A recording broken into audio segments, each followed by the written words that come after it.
Students अस्सलाम वालेकुम। आज का जो हमारा टॉपिक है स्टूडेंट्स वो है एनसेड्स के बारे में। तो सबसे पहले हमें एनसेड्स पता होनी चाहिए क्या होती है। एनसेड्स जो है वो हमारे पास non steroidal anti inflammatory drugs हैं, जिनका सबसे बड़ा बेनिफिट ये है स्टूडेंट्स कि ये हमारे पास नॉन स्टेरॉयडल है। नॉन स्टेरॉयडल का मतलब ये होता है कि इसके अंदर स्टेरॉइड्स नहीं हैं।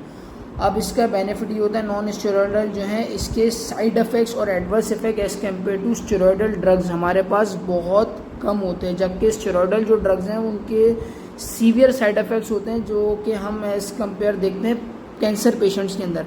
आपने अक्सर नोट किया होगा जो कैंसर के पेशेंट्स होते हैं उनकी इम्यूनिटी बहुत कम हो जाती है, क्योंकि ये जो ड्रग्स होती हैं स्टेरॉयडल ये हमारे पास जो है इम्यूनिटी को कम करती हैं। WBC प्लेटलेट्स काउंट और जो ओवरऑल CBC काउंट है स्टेरॉयडल ड्रग्स वो हमारे पास कम कर दी थी। तो दैट्स वाई इनका साइड इफ़ेक्ट बहुत ज़्यादा है। नॉन स्टेरॉयडल के कोई इतने साइड इफ़ेक्ट्स नहीं होते। अब नॉन स्टेरॉयडल का एक जनरल मैकेनिज्म ऑफ एक्शन पे एक ओवरव्यू करते हैं कि सबसे पहले एनसेड्स करती क्या है। एनसेड्स के जो एक्शंस हैं वो ये हैं कि एंटी इन्फ्लेमेटरी जो है वो उसका मेजर स्ट्रॉन्ग एक्शन है। उसके बाद इसका इफेक्ट है एंटीपायरेटिक के बाद इसका है एनाल्जेसिक का मतलब ये होता है कि पेन को रिलीफ करता है विदाउट लॉस ऑफ कॉन्शियसनेस। उसके बाद आए इसके मैकेनिज्म पे, सेल मेम्ब्रेन से एक एंजाइम निकलता है जिसको कहते हैं फॉस्फोलाइपेज A2। फॉस्फोलाइपेज A2 ने एक एंजाइम को स्टिमुलेट किया पाथवे को जिसका नाम है एराकिडोनिक एसिड। एराकिडोनिक एसिड ने दो पाथवेज को खोला जिसका नाम है कॉक्स और लॉक्स। कॉक्स जो है हमारे पास कॉक्स 1 कॉक्स 2 स्टिमुलेट करेगा, फिर पीजीज निकलेंगे इस पाथवेज में और फिर थ्रोम्बोक्सिन A2 जो कि प्लेटलेट वेजोकॉन्स्ट्रिक्टर है। उसके बाद एक एंजाइम है लॉक्स ने ल्यूकोट्राइन्स निकाले। किस एंजाइम के थ्रू होता है? साइक्लोऑक्सीजिनेज लाइपोऑक्सीजिनेज। तो ये थी ओवरऑल एनसेड्स की जो है मैकेनिज्म ऑफ एक्शन। अब हम इसमें फर्दर बात करते हैं ड्रग्स के हवाले से। अच्छा डियर स्टूडेंट, जैसे कि मैंने कहा था सबसे पहले हम बात करें एस्पिरिन जो है वो हमारे पास एक क्लास से बिलोंग करती है जिसको हम कहते हैं सैलिसाइलेट्स। ये एस्पिरिन की क्लास है। एस्पिरिन जिस क्लास से बिलोंग करती है इसके अंदर दो हैं सैलिसाइलेट्स में, एस्पिरिन और साल्साइलेट। ज़्यादातर इन जनरली हम एस्पिरिन को ही कंसिडर करते हैं और एस्पिरिन ही ज़्यादातर यूज़ होती है। एस्पिरिन का जो सबसे पहले मैकेनिज्म है स्टूडेंट्स वो है कॉक्स 1 को इनहिबिट करेगा, कॉक्स 2 को इनहिबिट करेगा और जिसके नतीजे में कॉक्स इनहिबिट हो गया तो पीजीज इनहिबिट हो गया, प्रोस्टाग्लैंडिन्स इनहिबिट हो गया। प्रोस्टाग्लैंडिन जब इनहिबिट हुआ तो उसने हमारे पास जो एक्शन दिया वो एंटी इन्फ्लेमेटरी है। जैसे कि स्टूडेंट्स आपको पता है कि एनसेड्स में जो है हमारे पास सबसे जो स्ट्रॉन्ग एक्टिविटी जैसे मैंने आपको पीछे बताया वो स्ट्रॉन्ग एंटी इन्फ्लेमेटरी इफेक्ट है। उसके बाद कॉक्स ब्लॉक हो गया, उसके बाद जो है वो एनाल्जेसिक इफेक्ट देगा। क्यों? क्योंकि एनाल्जेसिक ये कॉक्स 1 को ब्लॉक कर रहा है। कॉक्स 1 ने स्टूडेंट एनाल्जेसिक दिया, इसने कॉक्स 1 को ब्लॉक कर लिया और कॉक्स 2 को, जिसके नतीजे में प्रोस्टाग्लैंडिन ब्लॉक हो गए, पीजी ब्लॉक हो गया और PGE2 में भी स्पेशली PGE2 ब्लॉक हो गया। एंटीपायरेटिक इफेक्ट कैसे दे रहा है?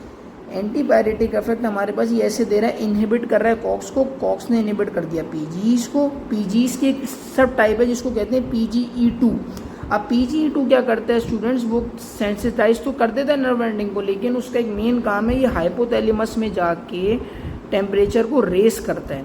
टेम्परेचर को रेस करने की वजह से जो हमारा फीवर है मतलब हमें पायरेक्सिया कॉज हो जाता है। तो PG ब्लॉक हो गए, दैट्स मीन PGE2 ब्लॉक हो गया तो फीवर पायरेक्सिया की कंडीशन नहीं होती। दैट्स मीन कि PGE2 is responsible for pyrexia.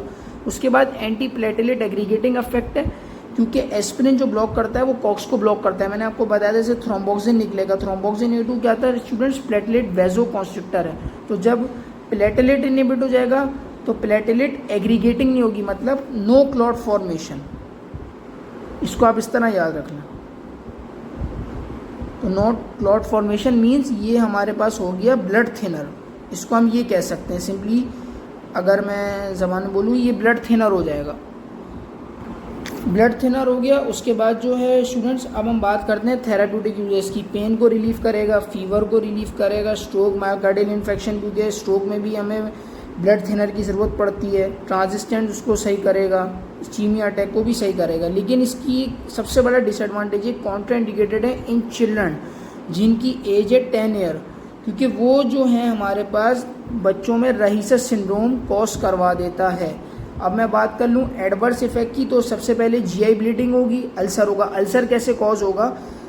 क्योंकि जो प्रोस्टाग्लैंडिन है ना वो हमारे पास एसिड की सेक्रीशन को इनहिबिट करता है। जब प्रोस्टाग्लैंडिन जब ब्लॉक हो जाएगा तो एसिड की सेक्रीशन भी बढ़ जाएगी, जिस वजह से हमें अल्सर कॉज हो गया, जीआई ब्लीडिंग हो गया, रिस्क ऑफ ब्लीडिंग बढ़ जाएगा। क्यों? क्योंकि कॉक्स ब्लॉक हो गया तो थ्रोम्बोक्सिन A2 ब्लॉक हो गया, ब्लड थिन हो गया, दैट्स मीन कि ब्लीडिंग बढ़ जाएगी। PGE2 जो है हमारे पास किडनी फ्लो को मेंटेन करता है, जिसके नतीजे में किडनी के जो नॉर्मल मटेरियल हैं वो सारे फ्लश आउट हो रहे होते हैं। लेकिन जब पीजीज ब्लॉक हो गए तो PGE2 ब्लॉक हो गया, PGE2 ब्लॉक होने के नतीजे में हमें किडनी फेलियर हो सकता है। और स्पेशली जो COX-2 इनहिबिटर होते हैं, जो भी ड्रग्स होती हैं, वो वैसोडाइलेशन हमारे पास रुकवा देती हैं, क्योंकि हम COX को ब्लॉक कर रहे होते हैं खाली। तो थ्रोम्बोक्सिन A2 की कंसंट्रेशन बढ़ जाती है, जिसकी वजह से वैसो कॉन्स्ट्रिक्शन हो जाती है।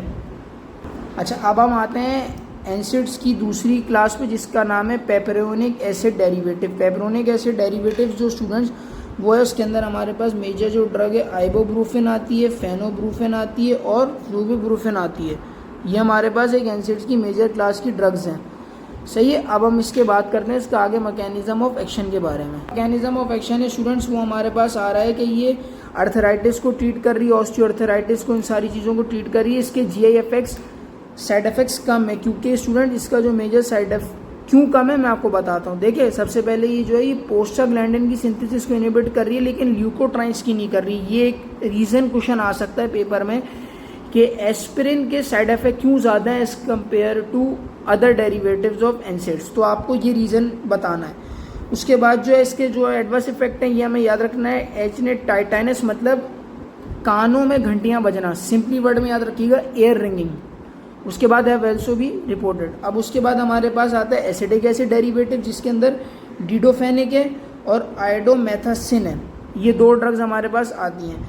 अब इसके अंदर भी यही है, देख बाय रिवर्सली भी। अच्छा, एनसेड जो है वो इरिवर्सिबल इनहिबिटर है COX-1 COX-2 दोनों का, जबकि ये जो दोनों क्लास मैंने आपको बताई ये रिवर्सिबल इनहिबिटर हैं। इरिवर्सिबल मतलब वो दोनों को ब्लॉक करेगा और रिवर्सिबल है किसी एक को ब्लॉक करेगा। तो हमें ये चीज़ इंपॉर्टेंट है, ये चीज़ हमें याद रखनी है।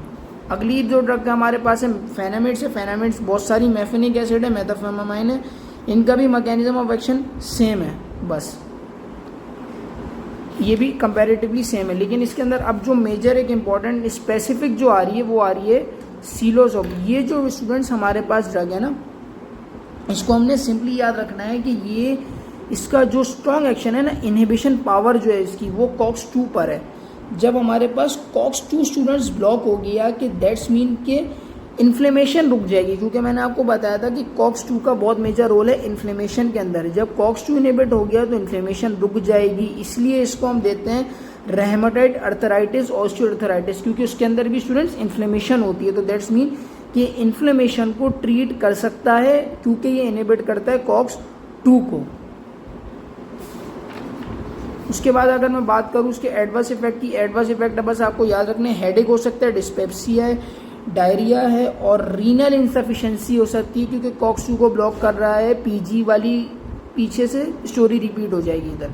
अब हम अगर मैं बात करूं एसिड अमीनोफिन, एसिड अमीनोफिन को स्टूडेंट्स हम एसिड नहीं कंसिडर करते, क्योंकि ये एंटीपायरेटिक है और एनाल्जेसिक है, इसका एंटी इन्फ्लेमेटरी एक्शन नहीं है, इसलिए ये एसिड नहीं है। क्योंकि एसिड अमीनोफिन प्लेटलेट पे कोई इतना इसका इंक्रीज कर देती है, बस ब्लड क्लॉटिंग टाइम, क्योंकि वो ब्लॉकेज कर रही है किसकी, PGs की। PGs ब्लॉक थ्रोम्बोक्सिन A2 की ब्लॉकिंग कर रही है, जिसकी वजह से इंक्रीज हो रहा है ब्लड क्लॉटिंग टाइम।